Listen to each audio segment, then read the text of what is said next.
Class 10th का प्रश्नावली 1.2 का एग्जाम्पल करेंगे, ठीक है। और उसको करने से पहले एक प्रमेय है जो है अंक गणितीय आधारभूत प्रमेय, समझ में आएगा, ठीक है। प्रत्येक भाज्य संख्या को अभाज्य संख्याओं के एक गुणनफल के रूप में, तो भाज्य संख्या लीजिए कोई भी, जैसे मान लीजिए कि 18 है, 18 है भाज्य संख्या 18, ठीक है। ये भाज्य संख्या है, इसको अभाज्य गुणनखंड करना है। तो अभाज्य गुणनखंड करने का क्या मतलब होता है? अभाज्य संख्या से ही इसका गुणनखंड करना है। तो 2 से लगाएंगे तो कितना आ जाएगा? 9 आ जाएगा, और 3 से लगाएंगे तो 3 आ जाएगा, और 3 से लगाएंगे तो 1 आ जाएगा। तो कहने का मतलब है कि 18 का क्या मिला? 2 गुने 3, तो मतलब 2 है एक बार, इसकी पावर 1 हो जाएगा, और 3 है 2 बार, तो इसकी पावर 2 हो जाएगा, ठीक है। ये हुआ। आगे क्या बोला है? के रूप में व्यक्त किया जा सकता है तथा यह गुणनखंड अभाज्य गुणनखंडों के आने वाले क्रम के बिना अद्वितीय होता है। इसका क्या मतलब है? इसका मतलब है कि देखिए, जैसे 18 है तो इसमें क्रम का कोई महत्व नहीं है। जैसे मान लीजिए पहले आप 3 से भी कर दीजिएगा ना, जैसे 3 से अगर मान लीजिए करते हैं, इसका आ जाएगा कितना आ जाएगा? 6, और इसको 2 से करेंगे तो कितना आएगा? 3, इसको 3 से करेंगे तो 1, ठीक है। पहले 3 से भी लगा। तो अब यहाँ पर 18 को क्या मिला है? 18 का गुणनखंडों के आने वाले क्रम के बिना अद्वितीय होता है। मतलब अगर हम पहले 3 से भी लगा देंगे ना, यहाँ पहले 2 से लगाए, यहाँ पहले 3 से लगाए हैं, तो उससे कोई मतलब नहीं है। क्रम जो है अभाज्य गुणनखंड का वो अद्वितीय होता है, यही लाइन लिखा हुआ है। यहाँ पर भी अगर पहले 3 से लगा दिया, 2 से लगा दिया, यहाँ पर 2 का घात 1 है, 3 का घात 2, यहाँ पर भी 2 का घात 1 है, 3 का घात 2 है। वही बोला है कि गुणनखंडों के आने वाले क्रम के बिना अद्वितीय होता है। तो कुछ भी मतलब किसी तरह से कर देंगे तो अद्वितीय ही गुणनखंड आएगा, ठीक है। चलिए, जैसे होता है ना, मान लीजिए कि हमको निकालना हो 12 का, ठीक है। तो 12 का निकालना हो तो पहले आप 6 से नहीं लगा सकते। 6 से लगाओगे तो आ जाएगा कितना? 2 आएगा, लेकिन गलत है, क्योंकि बोला है ना अभाज्य, प्रत्येक भाज्य संख्या को अभाज्य गुणनखंड के रूप में, गुणनफल के रूप में लिखना है। तो अभाज्य गुणनखंड करिएगा तो अभाज्य संख्या का ना सब गुणनखंड अभाज्य संख्या से न लगेगा क्या? तो ये गलत हो जाएगा, ठीक है। तो यही प्रमेय है आपका कि प्रत्येक भाज्य संख्या, भाज्य क्या होता है? जो अभाज्य न हो उसको भाज्य बोलते हैं, जो इसमें किसी और का भाग जाता हो, ठीक है, कि एक गुणनखंड के रूप में व्यक्त यानी गुणनखंडित किया जा सकता है, तथा यह गुणनखंड अभाज्य गुणनखंडों के आने वाले क्रम के बिना अद्वितीय होता है। क्रम का कोई जरूरी नहीं है, लेकिन गुणनखंड करेंगे वो अद्वितीय ही आएगा। संख्याओं 4 पर पावर n पर विचार कीजिए। n एक प्राकृत संख्या है, जांच कीजिए कि क्या n का कोई ऐसा मान, n का ये मान रहा प्राकृत संख्या जो अनंत तक जाएगा, मान जिसके लिए 4 पर पावर n अंक 0 पर समाप्त होता है। ठीक है, देखते हैं। 4 है तो 4, n का मान एक बार 1 रख के देखिए, 4 मिलेगा। अगर 2 रखिएगा तो क्या मिलेगा? 16 मिलेगा। 3 रखिएगा तो क्या मिलेगा? 64 मिलेगा। 4 रखिएगा तो क्या मिलेगा? कितना होता है? 256। और 5 रखिएगा तो क्या मिलेगा? 1024। इस तरह से ये मतलब चलता रहेगा, लेकिन हमको ये ना बताना है कि n का कोई ऐसा मान है जिसके लिए 4 पर डालेंगे तो 0 पर समाप्त होगा। अब कब तक लिखते रहे? अभी तक इतना तक किए हैं, 4 पर पावर 5 तक आए हैं, 5 तक मान रखे हैं, अभी तक 0 नहीं आया है लास्ट में। अब कब तक आएगा उतना तो हम लोग करेंगे नहीं क्या, तो ठीक है। शून्य कब कब आ सकता है, किसी भी अंक का लास्ट में शून्य कब कब आ सकता है, क्या सिचुएशन है, और थोड़ा समझे तो देखिए, शून्य आने वाला एक अंक होता है 10 होता है, एक होता है 20, एक होता है 30, इसी प्रकार चलते चलते होता है। मान लीजिए 100 तक ले रहे हैं, शून्य आ रहा है सब में शून्य। तो देखते हैं क्या इसमें, इसको 10 को छोड़िए 20 को बोलिए, क्या होगा, 2 गुने 10 के रूप में लिख सकते हैं, इसको 3 गुने 10 के रूप में लिख सकते हैं, 4 गुने 10 के रूप में लिख सकते हैं, इसको 10 गुने 10 के रूप में लिख सकते हैं। ठीक है, 10 को जब तोड़ेंगे तो 2 गुने 5 होगा।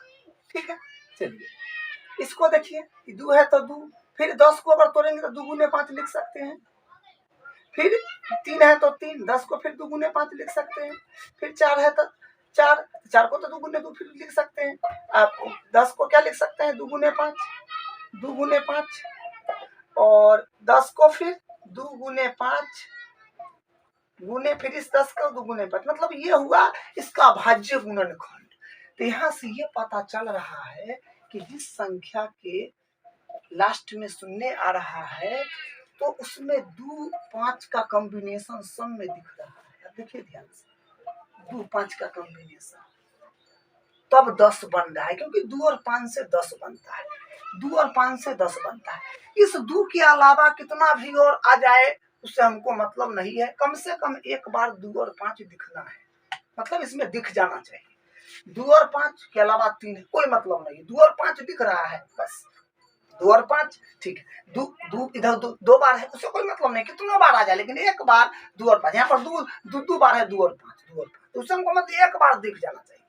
तो एक बार दिख गया तो इससे पता चल गया कि 5 दूनी 10 है, और उसके बाद कितनों उधर गुणनखंड रहे तो 10 बन गया, तो उसमें कितनों से गुना करेंगे तो लास्ट में तो 0 आवे करेगा, सब में क्या लास्ट में तो 0 आवे करेगा। इसका मतलब यहाँ से क्या सिचुएशन निकला कि अगर किसी भी संख्या को शून्य पर समाप्त करना हो तो उसके अभाज्य गुणनखंड में 2 और 5 अनिवार्य रूप से आना चाहिए, तो वो संख्या शून्य पर समाप्त हो जाएगा। ठीक है, तो अब इस क्वेश्चन को करते हैं। ठीक है, एग्जाम में पूछा जाता है। चलिए इसको बनाने का फिक्स मेथड है जो अभी आपको तुरंत बताएं। यहाँ पे लिखेंगे, यदि हल में लिखेंगे, यदि किसी संख्या के अभाज्य गुणनखंड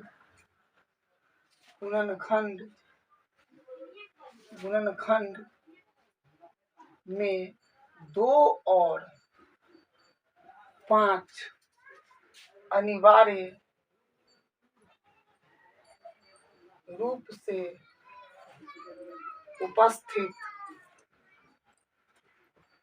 उपस्थित हो तो वह संख्या शून्य पर समाप्त होती है। हमको किसको करना है कि कौन संख्या दिया है, 4n दिया है, तो 4n का अभाज्य गुणनखंड करेंगे तो आएगा 2 गुने 2, n है तो n लिखना पड़ेगा, तो इसका मतलब हुआ कि 2n गुने 2n आया। अब स्पष्ट दिख रहा है कि 2 आया लेकिन 5 नहीं आया, तो नहीं आया तो इसका मतलब क्या है, शून्य पर ये समाप्त नहीं हो सकता है। तो लिखेंगे 4n 4 पर पावर n के अभाज्य गुणनखंड में 5 उपस्थित नहीं है, अतः n के किसी भी ही मान के लिए 4n 4n अंक शून्य पर समाप्त नहीं हो सकता है। यही इसका आंसर है। एग्जाम में एडिटिव इसी तरह से लिख दीजिएगा, आपका पूरा नंबर मिल जाएगा। हो गया। इसी तरह का आपको प्रश्नावली में एक क्वेश्चन मिल जाएगा, सेम इसी लॉजिक से कर लेना। ठीक है। इसी तरह का आपको प्रश्नावली में एक क्वेश्चन मिल जाएगा, सेम इसी लॉजिक से कर लेना। ठीक है। चलिए उदाहरण नंबर 6 है, संख्याओं 6 और 20 के अभाज्य गुणनखंड विधि से HCF और LCM ज्ञात कीजिए। ठीक है। तो अभाज्य गुणनखंड विधि क्या होता है, बचपन में भी सीखे हैं। इससे पहले हम लोग यूनिट विभाजन एल्गोरिथम से निकालते थे HCF। उस विधि से सिर्फ और सिर्फ HCF ही निकल सकता है, LCM नहीं निकल सकता है। ठीक है। और अभी हम लोग पढ़ेंगे अभाज्य गुणनखंड विधि, उससे HCF और LCM दोनों निकल जाएगा। HCF का मतलब होता है हाईएस्ट कॉमन फैक्टर और LCM का मतलब होता है लोवेस्ट कॉमन फैक्टर। तो ठीक है, निकालते हैं।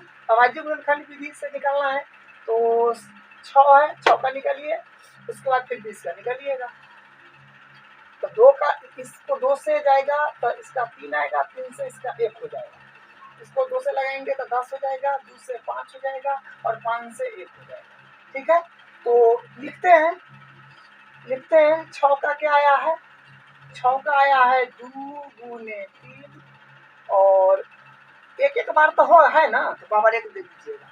फिर 20 का आया है 2 गुने 5, लेकिन 2 है 2 बार, तो इसका पावर 2 हो जाएगा और इस 5 एक बार है तो इसका पावर 1 हो जाएगा। तो हमको अब निकालना है HCF निकालना है। तो HCF का मतलब होता है दोनों संख्या का गुणनखंड में जो कॉमन दिखे। कॉमन क्या दिख रहा है, इसमें 2 है, इसमें भी 2 है, तो 2 लिख दीजिए। ठीक है। और न्यूनतम पावर इस पर है तो ये 1 डाल देंगे। उसके बाद 3 ऊपर है, नीचे नहीं है, 5 नीचे है, ऊपर नहीं है, जो कॉमन दिखेगा वही लिखना है। तो HCF आपका हो गया। उसके बाद LCM निकालना है, LCM। तो LCM का मतलब होता है जो गुणनखंड है वो सब लिख देना है। 2 बार है मगर एक बार लिखना है। गुने 5 3 है, फिर 5 है, इसका अधिकतम पावर लिखना है। अधिकतम पावर 2 है इस पर और इस पर 1 है। सबको मल्टीप्लाई करेंगे कितना आएगा, 2 का स्क्वायर होता है 4, 3 का होता है 3 और 5 आ गया आपका 4 5 24 60 आ गया LCM। ठीक है। LCM 60 आ गया। इसी तरह का आपको प्रश्नावली में क्वेश्चन है, निकालिएगा। उदाहरण नंबर 7 है, अभाज्य गुणनखंड विधि द्वारा 96 और 404 का HCF ज्ञात कीजिए और फिर उनका LCM ज्ञात कीजिए। आपको एक बात बताते हैं। ठीक है। दो संख्याएं